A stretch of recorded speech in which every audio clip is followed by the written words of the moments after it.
Good day, I'm Twyla Whelan and this is your JIS News for Thursday, December 4, 2025. Minister of Finance Favour Williams says the government has already begun the work of increasing Jamaica's disaster finance coverage for future events, even as the country benefits from payouts triggered by Hurricane Melissa. In a statement to Parliament on Tuesday, Minister Williams revealed that the country's disaster financing with the Caribbean Catastrophe Risk Insurance Facility (CRIF) was already reinstated up to $91 million, and discussions were underway towards increasing that coverage. This precedes the addition of a $6.5 billion facility to the multi-layered National Natural Disaster Risk Financing System in March to bring the total amount available to Jamaica to $130.6 billion. The government's continuous process of reviewing and improving disaster management plans and infrastructure standards show an institutional ability to adapt and to learn from previous events, reinforcing long-term resilience. The Finance Minister says government is also committed to the further development of the microinsurance market and encouraging Jamaicans to develop a culture of personal insurance for their homes. Of note, Madam Speaker, CRIF, which is what we call them, will be launching a micro home insurance product through Guardian this month in Jamaica, designed for workers. This is the beginning of building a culture within our population of having insurance for their homes. The House of Representatives has approved an order permitting the temporary suspension of the country's fiscal rules, giving the government flexibility to increase spending as necessary to adequately respond to Hurricane Melissa's impact. Jamaica's fiscal rules are essential targets designed to keep our national debt low and promote long-term economic stability. But there is legal provision for its temporary suspension in the case of exceptional circumstances, like a major natural disaster that requires immediate, large-scale government action. On Tuesday, the Finance Minister explained that the Independent Fiscal Commission had verified that the hurricane's impact on the economy exceeded the 1.5% of GDP stipulated by law to guide suspension of the fiscal rules. It states that based on the information provided by the Planning Institute of Jamaica and the Ministry of Finance and the Public Service, the fiscal impact is estimated at 5.3% of GDP over the period fiscal year 2025-26 to fiscal year 2029-30, well above the legislative threshold of 1.5% to trigger suspension of the fiscal rules. In keeping with the legal provisions, suspension of the fiscal rules is for an initial period of 1 year, after which the Ministry of Finance will present a case for its extension if warranted. In the meantime, Minister Favour Williams says Jamaica's debt as a percent of its gross domestic product to GDP is expected to climb to 68.2% by the end of this financial year, driven largely by the impact of the hurricane. Prior to the hurricane, Jamaica's debt-to-GDP ratio stood at 62% and was on track to reach 60% by the end of this fiscal year, 2 years earlier than planned. In the medium term, starting with fiscal year 2026-27, we project that the debt-to-GDP ratio will begin again to decline, and we're expecting to see that at 66.1% and then to 63.8%. Followed by 63.4% in fiscal year 2028-29, and settling out at 64.2% by fiscal year 2029-30. The government will be using funds raised through the Support Jamaica portal to purchase building materials to assist in rebuilding homes damaged by the hurricane. During a press briefing yesterday, Information Minister Senator Dr. Dana Morris Dixon announced that the decision was taken by Cabinet on Monday. She explained that houses identified for rebuilding would be based on assessments done by the Ministry of Labour and Social Security.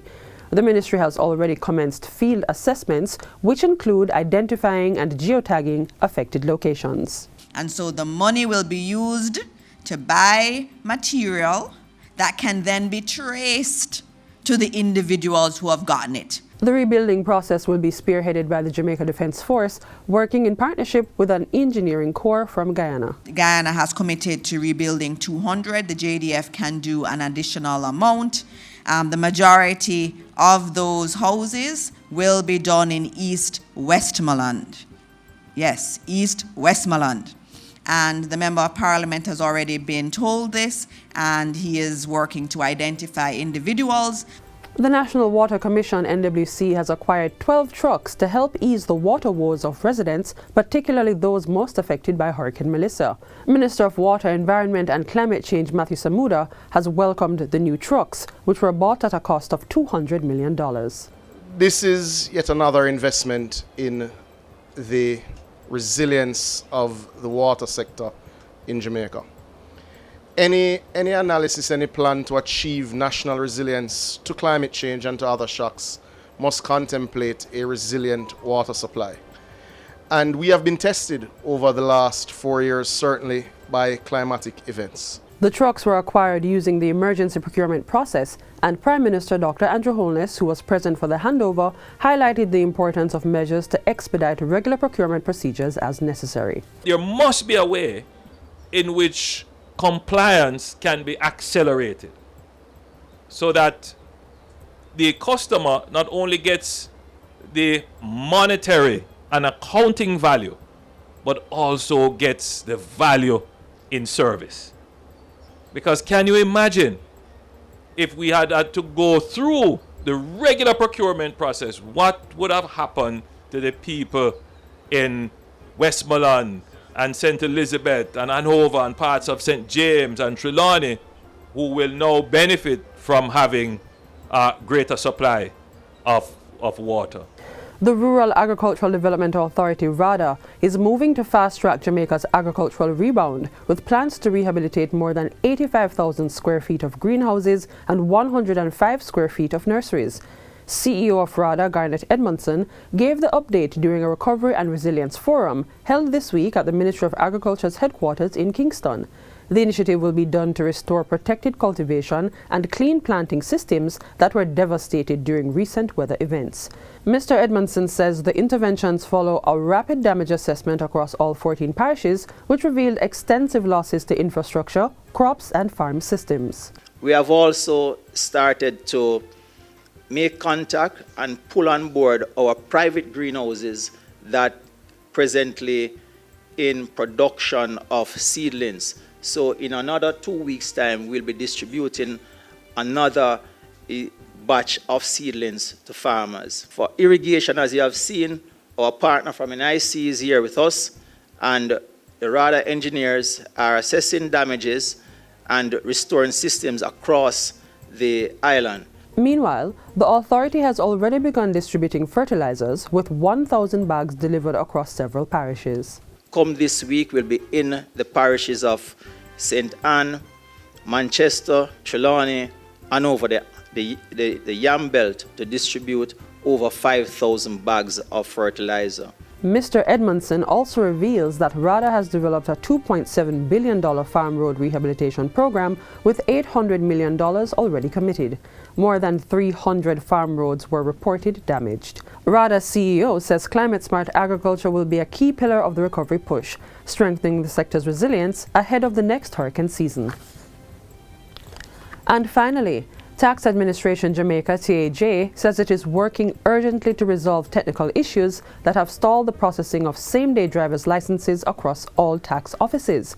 The disruption, which followed a recent scheduled maintenance exercise, has affected both new applications and driver's license renewals. TAJ says all other services, including tax payments and motor vehicle-related transactions, remain unaffected and continue to be available to the public.